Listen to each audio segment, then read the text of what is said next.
Kanalıma hoş geldiniz. Bugün sizlere yaz ayında orkidelere nasıl gübre verilir ve çiçeksiz orkideleri çiçeklendirmek için neler yapmamız gerektiğinden bahsedeceğim. Bu gördüğünüz orkidelerim ilkbahar ayında çiçeklenmeye başlayan orkideler. Bildiğiniz üzere orkideler yılda 2 kere çiçek açar. Bir ilkbahar ayında, diğeri de sonbahar ayında. İlkbahar ayında hava değişimi ve vermiş olduğum gübreler ile bol bol çiçek dalı çıkarıp tomurcuklanan orkidelerim şimdi yaz ayına artık çiçeklerini açmış olarak girecekler. Sizler de orkidelerinizin hem çiçek açması için hem de orkideleriniz tomurcuk çıkardıktan sonra sararıp dökülmeden özellikle çiçeğe dönebilmesi için birazdan vereceğim gübreyi mutlaka deneyin. Bugün özellikle orkidelere yeşil çay kullanacağım ve yeşil çaydan güçlü bir gübre hazırlayacağız. Yeşil çay önemli bir antioksidan barındırır. İçerisindeki antioksidan özellikle bitkileri hastalıklardan korur ve böcekleri uzaklaştırır. Sadece bir yemek kaşığı yeşil çayı bir bardağın içerisine koydum ve üzerine kaynamış su döküyorum. Toplam olarak 200 mililitre kaynar suyu bir yemek kaşığı çayın üzerine koydum ve bu şekilde yarım saat bekleteceğim.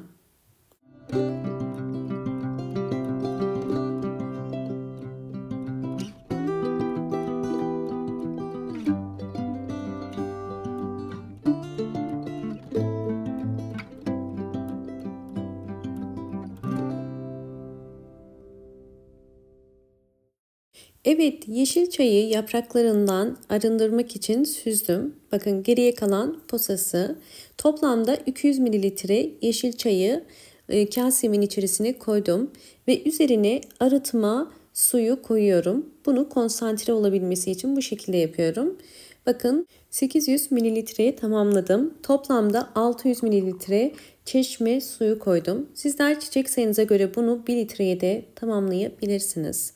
Bunu 3 farklı yöntem ile kullanacağım. İkinci yöntemimiz için bir püskürtme kabının içerisine yeşil çay suyumu koyuyorum ve kapağını kapatıp sizlerle bu hazırlamış olduğum doğal gübreyi bitkilerde nasıl kullanacağımı göstereceğim. Birinci metotta özellikle orkide yapraklarını canlandırmak, orkidelerinizin çiçek dalı çıkarmasını kolaylaştırmak için direkt sıvı bitki besini olarak veriyorum. Ve her bir saksıya 5 yemek kaşığı kadar vereceğim. Özellikle yeşil çay içerisindeki güçlü potasyum, magnezyum da orkidelerinizin canlanmasına yardımcı olacaktır. Daha fazla vermeyin. Bu karışımı 2 ayda bir vermeniz yeterli. Evet, yeterince bu karışımdan verdim.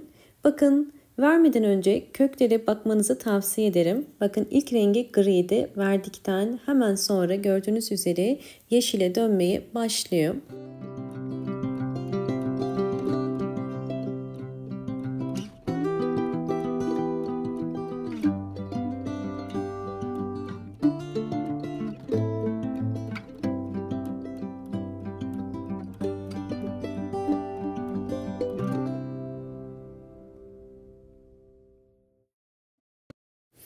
Ve şimdi sizlere ikinci metodumu da göstermek istiyorum. Bu metotta bu hazırlamış olduğum karışımı direkt orkide yapraklarına döküyorum. Orkide yapraklarında görünen ya da görünmeyen birçok hastalık ya da böcek olabilir. Bunun için orkide yapraklarının alt kısımlarını özellikle dezenfekte etmeniz gerekiyor. Bu orkide yaprağında ki suyu verdikten sonra bakın gövde kısmında bu şekilde birikecektir. Bu suyu bir peçete ile almanız gerekiyor. Eğer sürekli bu şekilde kalırsa gövde mantarına sebep olur. Evet, şimdi fazla suyu almak için sadece yaprak aralarına peçeteyi koyuyorum. Ve bu şekilde hiç silmeden 30 dakika bekleteceğim. Sizlere özellikle sıktıktan hemen sonra bakın orkidemdeki bir örümceği de göstermek istiyorum. Orkidemin yapraklarından bir böcek olduğu belliydi. Ve gördüğünüz üzere yeşil çay suyunu dökünce hemen ortaya çıktı. Yani bu yapraklardaki lekelere bu örümcek sebep olmuş. Orkidemin yaprakları bu halde olmasına rağmen bol bol yeni çiçek dalları çıkarmaya devam ediyor. Bu vermiş olduğum sıvı bitki besinleri sayesinde. Hemen sizlere diğer orkidemi de yakından gösteriyorum. Eğer orkide yapraklarında bu şekilde sararmalar, lekeler varsa orkidenizde mutlaka böcek kontrolü yapmanız gerekiyor. Ve bu tarz sıvı bitki besinlerini sıkarak orkidelerinizin yaprak hastalıklarından korunmasına yardımcı olabilirsiniz. Çünkü yeşil çay gibi güçlü antioksidan barındıran sıvı bitki besinleri orkide yapraklarını canlandırır ve köklerini canlandırarak daha sağlıklı yaprak ve kök çıkarmasını sağlar. Sağlıklı kök ve yaprak çıkaran orkideler bu şekilde bol bol yeni çiçek dalı da çıkarır. Hemen yine sizlere bakın. Tamamen neredeyse orkide yapraklarını kaybetmek üzere olan bir orkidemi gösteriyorum. Bu orkidemin neredeyse hiç yaprağı kalmamıştı ve ikisi de çürümeye başlamıştı. Bakın gövde kısmından yeni bir yaprak çıkardı. Hemen şöyle görebilirsiniz. Bu ortada gördüğünüz yeni çıkan bir yaprak. Bu tarz orkideleri kurtarmak aslında çok kolay. Sadece düzenli ve doğru bir bakım yapmanız gerekiyor. Bakın bu haldeyken bile çiçek dalı çıkarabiliyor. Hemen üçüncü metodumuza geçelim. Üçüncü metodumuzda ise sadece orkide yapraklarını silmek için bir peçete ya da pamuk kullanın ve bu yeşil çaya batırın. Böylelikle orkidenizin yaprak temizleme düzenini haftada bir kere yapabilirsiniz. Bu sadece gübre olarak değil, orkide yapraklarını temizlemek ve silmek için de bu işlemi uygulayabilirsiniz. Böylelikle haftada bir kere orkide yapraklarını sildiğiniz zaman eğer bir böcek ya da hastalık varsa hemen fark edebilirsiniz. Hem de içerisindeki antioksidan özelliği sayesinde sildiğiniz zaman böcekler ve de hastalıklar da uzaklaşmış olacaktır.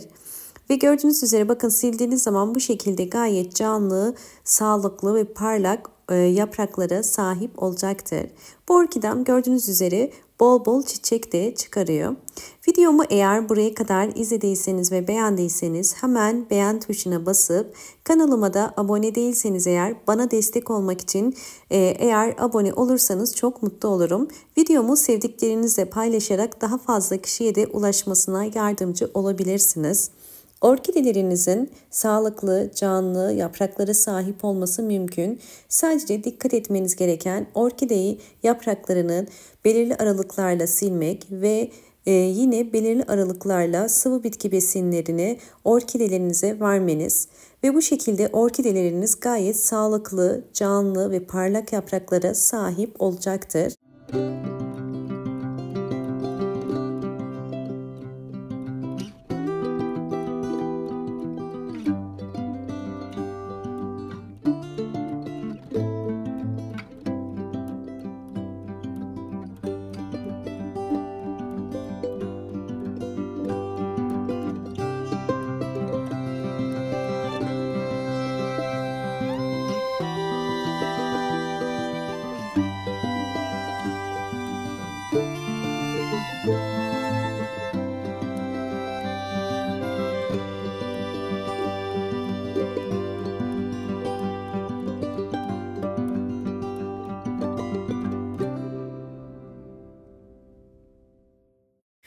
Bu anlattığım püf noktalara dikkat ederseniz sizlerin de orkideleri canlı, sağlıklı yapraklara ve aynı zamanda çok çiçekli orkidelere sahip olurlar. Umarım bu anlattığım bütün püf noktalar sizler için faydalı olmuştur. Videomu buraya kadar izlediğiniz için teşekkür ederim. Hoşça kalın.